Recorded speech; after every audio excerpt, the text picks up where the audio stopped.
I'm doing a little rough.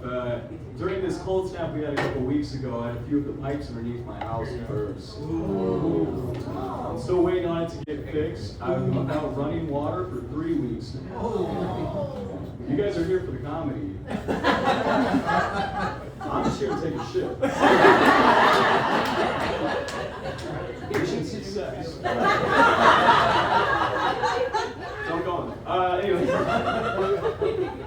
I guess I'll tell some jokes. A little bit about me. I have a condition called high-functioning Asperger's, which is a form of autism. And it's a little interesting because it's not very obvious about me, right? Like you have to spend a lot of time with me, and then it kind of sneaks up on you out of nowhere, like chlamydia.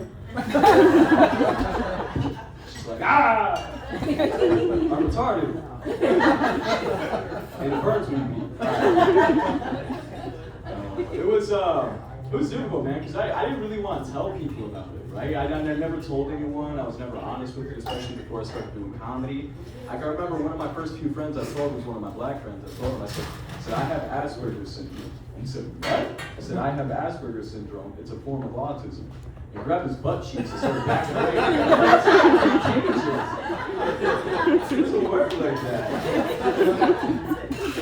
No, but speaking of friends, it was hard for me to make friends, especially in school. It was really, really difficult for me to socially interact with people. It took me almost my freshman year of high school to kind of figure it out and really try. I'll tell you my secret. It turns out if you steal like $40 from your mom and a bunch of cigarettes, buy weed with that money, and then go smoke it with your classmates, they still won't be your friend. and now I'm addicted to weed and nicotine at 24, so that's lifelong lesson. No, it's cool, man. I enjoy it. It's a fun experience. I didn't forget the second half of that joke you did. I don't do a lot of autistic things. I don't. Like I said, it's not very obvious, but one of the things that I do, I pick up random facts all the time. I'm always telling people. Like something I recently learned is that there's a town or a place in Michigan called Hell, Michigan. You guys know this? Turns out it's just Flint. I stopped for some water. Yeah, please don't give me water.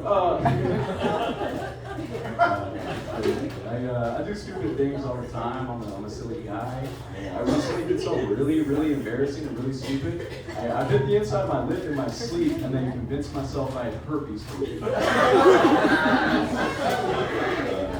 Thank God for a STD test though, right? Found out no herpes. Just syphilis. I told you guys I've been having a rough time lately, but even though I had a rough time, me and my family, we had a really, really good weekend because we just celebrated my mom being 6 years free from heroin addiction.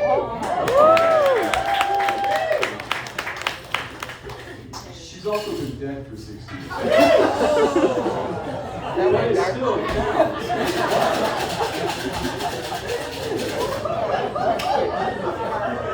I told you that, Mom.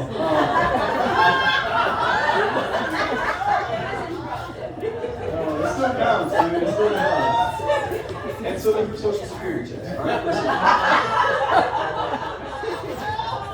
Alright, these shoes weren't cheap, guys. Okay, I'm kidding. These are jokes. She was never approved for Social Security, so I don't get those. I stole these shoes, man. I'm an adult orphan. I am. It's an interesting experience. It is because people don't know how to react to you.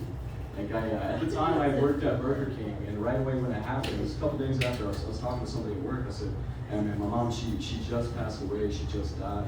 He goes, "Wow, dude, that's horrible. I'm so sorry. But can I get my fries though?" I was like, "Oh yeah, that's right." It's a lot like being a goldfish at Myers, right? Like, everybody feels really bad when they look at you, but then they just go back to shopping. They're like, "Aww," and they paper towels. I'm used to it. Obviously, it's been 6 years. I've come accustomed to it. I got jokes about it, but my friends aren't. My friends they make mistakes all the time. Like, me and my buddy Jeff, we were talking about family history the other day. And he was telling me how his family's at risk for diabetes because of his genetics. And I said, wow, man, I wish I knew what I was at risk for. And he's like, well, Bill, if you want to know more about your family history, you should just ask your parents.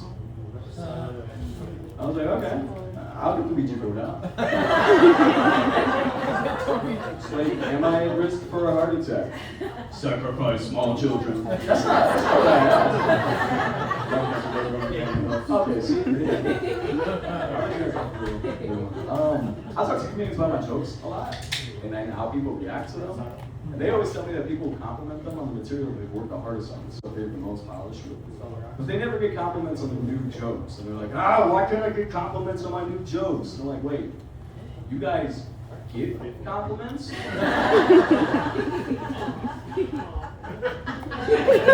tell me I'm right. All right, thank you so much, Anna.